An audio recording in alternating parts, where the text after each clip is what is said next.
ಸ್ನೇಹಿತರೆ welcome back. ನೀವು ನೋಡ್ತಿದ್ದೀರಾ ಜೈ ಮೋಟಿವೇಶನ್ ಸ್ಪೀಕರ್ ಯೂಟ್ಯೂಬ್ ಚಾನಲ್. ನಿಮ್ಮ ಲವ್ವರ್ ನಿಮಗೆ ಬೇಡ ಅಂತಂದಾಗ ಏನು ಮಾಡಬೇಕು ಆ ಟೈಮಲ್ಲಿ? ಇವತ್ತಿನ ಟಾಪಿಕ್ ಇದಾಗುತ್ತೆ. ಸೊ ನೋಡಿ, ಕೆಲವೊಂದು ಸಲ ಗೊತ್ತಿಲ್ಲದ್ರೆ ತುಂಬ ಇಷ್ಟಪಡುವಂಥ ವ್ಯಕ್ತಿ ನಮ್ಮನ್ನು ಸಡನ್ಲಿ ಬೇಡ, ಬಿಟ್ಟು ಹೋಗು ನನ್ನ ಲೈಫಿಂದ, ತುಂಬ ಕಿರಿಕಿರಿ ಮಾಡ್ತಿದ್ಯಾ ಅಂತ ಅನ್ಲಿಕ್ಕೆ ಶುರು ಮಾಡ್ತಾರೆ. ಸೊ ಆ ಟೈಮಲ್ಲಿ ಏನು ಮಾಡಬೇಕು ನಾವು? ಹೇಗೆ ಆ ಸಿಚುವೇಶನ್ ಹ್ಯಾಂಡಲ್ ಮಾಡಬೇಕು? ಅವ್ರು ಬೇಡ ಅಂದಮೇಲೆ ಮತ್ತೆ ಅವರಿಂದ ಹೋಗೋದಾ ಅಲ್ಲ, ಅಥವಾ ಅಲ್ಲಿಂದ ಬಿಟ್ಟು ನಮ್ಮ ಲೈಫ್ ಬಗ್ಗೆ ಫೋಕಸ್ ಮಾಡೋದಾ? ಅಷ್ಟು ಈಸಿಯಾಗಿ ಮೈಂಡ್ ನಮಗೆ ಕಾನ್ಸಂಟ್ರೇಟ್ ಮಾಡೋಕ್ಕಾಗ್ತಿರಲ್ಲ. ತುಂಬ ವರ್ಷದ ನೆನಪು, ಎಮೋಷನ್ಸ್ ಎಲ್ಲ ಅವ್ರ ಮೇಲೆ ಡಿಪೆಂಡೆನ್ಸಿ ಆಗಿರುತ್ತೆ. ಹೇಗೆ ಅದರಿಂದ ಆಚೆ ಬರಬೇಕು ಅಂತ ಸ್ಮಾಲ್ ಪ್ರಶ್ನೆ ದೊಡ್ಡದಾಗಿ ಕಾಡ್ತಾ ಇರುತ್ತೆ. ಮಿಸ್ಸನ್ನು ಇದ್ರ ಮೇಲೆ ವಿಡಿಯೋ ಇರುತ್ತೆ. ಸೊ ಕೊನೆ ತನಕ ನೋಡಿ, ಲೈಕ್ ಮಾಡೋದನ್ನು ಮರಿಬೇಡಿ. ವಿಡಿಯೋ ಇಷ್ಟ ಆದರೆ ನಿಮ್ಮ ಅನಿಸಿಕೆನ ಕಮೆಂಟ್ ಸೆಕ್ಷನಲ್ಲಿ ಕಮೆಂಟ್ ಮಾಡಿ. ಚಾನಲ್ಗೆ ಹೊಸಬ್ರಾಗಿದ್ದರೆ ಸಬ್ಸ್ಕ್ರೈಬ್ ಮಾಡಿ, ಇನ್ನೂ ಸಪೋರ್ಟ್ ಮಾಡಿ. 16,000 ಆಗಿದೆ, 20,000 ಆದಷ್ಟು ಬೇಗ ಆಗಲಿ ಅಂತ ಕೇಳ್ಕೊತಾ ಇದ್ದೀನಿ. ಫೇಸ್ಬುಕ್ಕಲ್ಲಿ ನೋಡ್ತಾ ಇದ್ರು ಅಷ್ಟೇ, ಆದಷ್ಟು ಬೇಗ 28,000 ಫಾಲೋವರ್ಸ್ ಕಂಪ್ಲೀಟ್ ಆಗಿದೆ, 30,000 ಆಗಲಿ ಅಂತ ಹೇಳ್ತಾ ಕೆಲವೊಂದಿಷ್ಟು ಪಾಯಿಂಟ್ಗಳನ್ನು ಹೇಳ್ತಾ ಹೋಗ್ತೀನಿ. ಫಸ್ಟ್ ನೋಡಿ, ಯಾವ ವಿಚಾರದಲ್ಲಿ ಅವ್ರು ನಿಮಗೆ ಬೇಡ ಅಂತಿದ್ದಾರೆ ಆ ವಿಚಾರದ ಬಗ್ಗೆ ಕನ್ಫರ್ಮ್ ಆ್ಯಂಡ್ ಕ್ಲಾರಿಟಿ ತೊಗೊಳಕ್ಕೆ ಟ್ರೈ ಮಾಡಿ. ಈಗ ಯಾವ ಕಾರಣಕ್ಕೆ ಬೇಡ ಅಂತಿದ್ದಾರೆ ಒಂದು ರೀಸನ್ ಇಟ್ಕೊಳ್ಳಿ. ಈಗ ಓಕೆ ಫೈನ್, ನೀನು ಬೇಡ ನನ್ನ ಲೈಫಲ್ಲಿ ಅಂತ ಹೇಳಿದ್ರೆ ಅದಕ್ಕೆ ಮೇನ್ ರೀಸನ್ ಏನು? ಎಲ್ಲದಕ್ಕೂ ಒಂದು ಕಾರಣ ಇರುತ್ತಲ್ವ ಲೈಫಲ್ಲಿ. ಆ ಕಾರಣ ಅಂತ ತಿಳ್ಕೊಳ್ಳಿ. ನೀವು ಯಾವ ಕಾರಣಕ್ಕೆ ನಮ್ಮನ್ನು ಬೇಡ ಅಂತ ಹೇಳ್ತಿದ್ರಿ? ಇಷ್ಟು ವರ್ಷ ಚೆನ್ನಾಗಿದ್ರಿ, ಯಾವ ಕಾರಣಕ್ಕೆ ಬೇಡ ಹೇಳ್ತಿದ್ರಿ? ಎಸ್, ನೀವು ಹೇಳಿದಾಗೆ ಹೊರಟೋಗ್ಬಿಡ್ತೀನಿ ನಾನು, ಬಟ್ ನನಗೆ I want to know the reason. ಯಾವ ಕಾರಣಕ್ಕೆ ಇವತ್ತು ಬೇಡ? ಇಷ್ಟು ಇಷ್ಟಪಡ್ತಿರೋ ಇವತ್ತಿಗೆ ಬೇಡ ಅಂತಿದ್ದಾರೆ. ನಮ್ಮ ರಿಲೇಷನ್ಶಿಪ್ ಸಾಕಾಗಿದೆಯಾ, ಅಥವಾ ನಮ್ಮ ಕೈಲಿ ಆ ಯೋಗ್ಯತೆ ಇಲ್ವಾ? ಏನೋ ಒಂದು ಸಮಥಿಂಗ್ ರೀಸನ್ ಇರಬೇಕಲ್ಲ. ಅದನ್ನು ಕನ್ಫರ್ಮ್ ಆಗಿ ತಿಳ್ಕೊಳ್ಳೋಕೆ ಟ್ರೈ ಮಾಡಿ.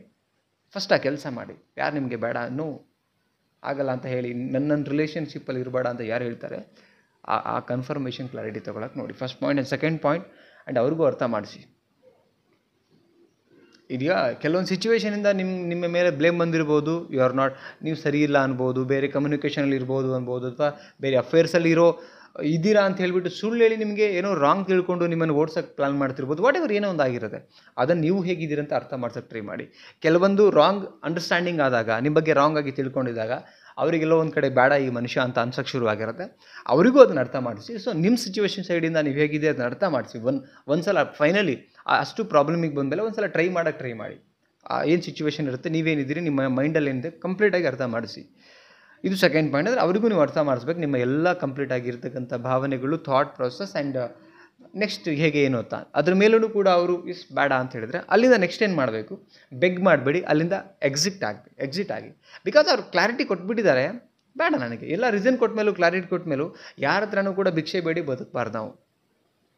ಅದೇ ಹೇಳ್ತೀನಿ ನೋಡಿ, ಯಾವ ರಿಲೇಷನ್ಶಿಪ್ಪಲ್ಲಿ ಇಷ್ಟದ ಮುಖಾಂತರ ಬದುಕ್ತಾ ಇರ್ತೀವಿ ಅಲ್ಲಿ ಸ್ವಲ್ಪ ನಮಗೆ ಸ್ವಾಭಿಮಾನ ಅಂದರೆ ಬದುಕ್ತಾ ಇರತ್ತೆ. ಅಲ್ಲಿ ಅವ್ರಿಗೆ ಬೇಡ ಅಂತಂದಮೇಲೆ ನಮ್ಮ ಸ್ವಾಭಿಮಾನ ಸಾಯ್ತಾ ಇರತ್ತೆ. ಸ್ವಾಭಿಮಾನ ಎಲ್ಲಿ ಸಾಯ್ತಿರುತ್ತೆ? ನಾವು ಬದುಕಿದ್ದು ಸತ್ತು ಹಾಗೆ ಆ್ಯಕ್ಚುಲಿ ಲೈಫಲ್ಲಿ. ಸೊ ಬೆಗ್ ಮಾಡಬೇಡಿ ಅವ್ರ ಹತ್ರ. ಪ್ಲೀಸ್ ಪ್ರೀತಿ ಮಾಡಿ, ಪ್ಲೀಸ್ ನಮ್ಮನ್ನು ಇಷ್ಟಪಡಿ, ನಿಮ್ಮೊಟ್ಟಿಗೆ ನಾವು ಇರಬೇಕು. ಬಲವಂತವಾಗಿ ಸಂಬಂಧದಲ್ಲಾಗಲಿ ಫ್ರೆಂಡ್ಶಿಪ್ಪಲ್ಲಾಗಲಿ ಇರಕೂಡ್ದು. ಅದು ಉಸಿರುಗಡಿಸುತ್ತೆ, ನಮ್ಮನ್ನು ಸಾಯಿಸುತ್ತೆ ಆ ಸಂಬಂಧದಲ್ಲಿ. ಓಕೆ, ಸೊ ಅವನ ಕಾರಣ ಕೇಳಿ ಬೆಗ್ ಮಾಡೋಕ್ಕೆ ಹೋಗಬೇಡಿ. ನಿಮಗೆ ಯಾರು ಬೇಡ ಅಂತ ಹೇಳ್ತಾರೆ ಅಲ್ಲಿಗೆ ಬಿಟ್ಬಿಡಿ, ಬೆಗ್ ಮಾಡ್ಲಿಕ್ಕೆ ಹೋಗಲೇಬೇಡಿ. ನಿಮಗೂ ಒಂದು ಇಷ್ಟಪಡೋದಿದ್ದೇ ಇರುತ್ತೆ. ನಿಮ್ಮಲ್ಲಿ ನಿಜವಾದ ಪ್ರೀತಿ, ಫೀಲಿಂಗ್ಸ್, ಭಾವನೆ, ನ್ಯಾಯಪರವಾಗಿ ಇದ್ದೀರಾ ಅಂದರೆ ನಿಮ್ಮನ್ನು ಎಲ್ಲೋ ಒಂದು ಕಡೆ ದೇವರು ಸೃಷ್ಟಿ ಮಾಡಿರ್ತಾರೆ. ಜಸ್ಟ್ ವೆಯ್ಟ್, ಸಿಗುತ್ತೆ. ಓಕೆ, ನೆಕ್ಸ್ಟ್ ಪಾಯಿಂಟ್ ನೋಡೋಣ. ಅಳಕ್ಕಂತೂ ಹೋಗಬೇಡಿ. ಸರ್ ಇಷ್ಟು ವರ್ಷ ಸರ್ ಈಸಿಲಿ ಕೂತ್ಕೊಂಡು ಚೇರ್ ಮೇಲೆ ಕೂತ್ಕೊಂಡು ಮೈಕ್ ಮುಂದೆ ಮಾತಾಡ್ಬಿಡ್ತೀರಿ ಸರ್, ಇಷ್ಟು ವರ್ಷದ ಕಾಯ್ಕೊಂಡಿರೋ ಪ್ರೀತಿ ಹೇಳೋದು. ಓಕೆ ಫೈನ್, ನಾನು ಹೇಳ್ತಿರೋದು ಅಳಬೇಡಿ ಅಂತ ಹೇಳಿದ್ರೆ ಎವ್ರಿಡೇ ಹೇಳಕ್ಕೆ ಹೋಗಬೇಡಿ. ಕಣ್ಣೀರು ಬಂದಾಗ ಸಿಕ್ಕಾಪಟ್ಟೆ ಕೂತ್ಕೊಂಡು ಹತ್ಬಿಡಿ. ಅದು ಮನಸ್ಸಲ್ಲಿರ್ತಕ್ಕಂಥ ಎಮೋಷನ್ಸನ್ನು ಹೊರಗಡೆ ಹಾಕುತ್ತೆ. ಕಣ್ಣೀರು ಮುಖಾಂತರ ಹೊರಗಡೆ ಹೋಗುತ್ತೆ. ಅದಾದಮೇಲೆ 1 hour ಹತ್ಮೇಲೆ ಮತ್ತೆ ಮನಸ್ಸು ನಿಮ್ಮ ಫೀಲ್ ಫ್ರೆಶ್ ಅನಿಸುತ್ತೆ. ಆ್ಯಂಡ್ ಅಗೇನ್ ನಿಮಗೆ ಒಂದು ಧೈರ್ಯ ಅನ್ನೋದು ಬರುತ್ತೆ. ಅದಾದಮೇಲೆ ಯಾಕೆ ಹತ್ರಿ?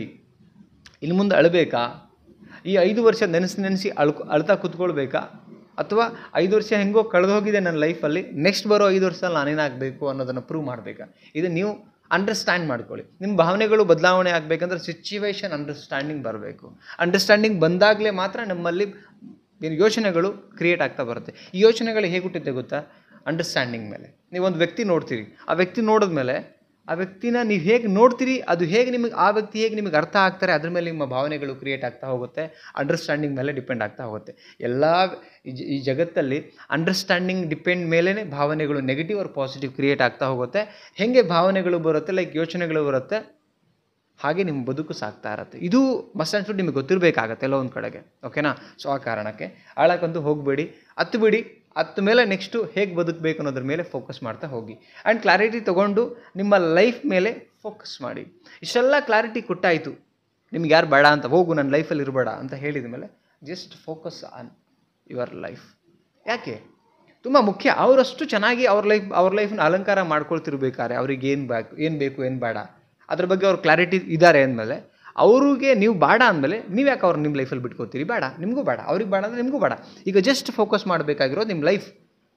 ಈ ಲೈಫ್ ಒಳಗಡೆ ಯಾರ್ಯಾರು ಇರಬೇಕು, ನಾನು ಹೆಂಗಿರಬೇಕು, ನನ್ನೊಟ್ಟಿಗೆ ಯಾರು ಇರಬೇಕು, ಹೇಗೆ ಬದುಕಬೇಕು, ನನ್ನ ಅರ್ನಿಂಗ್ಸ್ ಏನು, ನನ್ನ ಡ್ರೆಸ್ಸಿಂಗ್ಸ್ ಏನು, ನನ್ನ ಊಟ ಏನು, ನನ್ನ ಖುಷಿ ಏನು, ನನ್ನ ಪ್ರೀತಿ ಏನು, ಇದೆಲ್ಲ ನೀವಲ್ಲಿ ಫೋಕಸ್ ಮಾಡೋಕ್ಕೆ ಶುರು ಮಾಡಿ. ಅದಷ್ಟೇ ಕಾಣ್ತಿರ್ಬೇಕು. ಬೇಡದಿರೋ ವ್ಯಕ್ತಿಗಳು ಕಾಣಬಾರ್ದಲ್ಲಿ.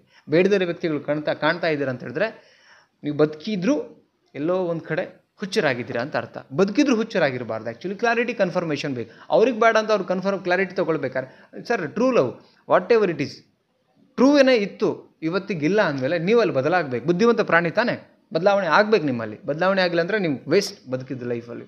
ಫೋಕಸ್ ಮಾಡಿ, just focus on your life.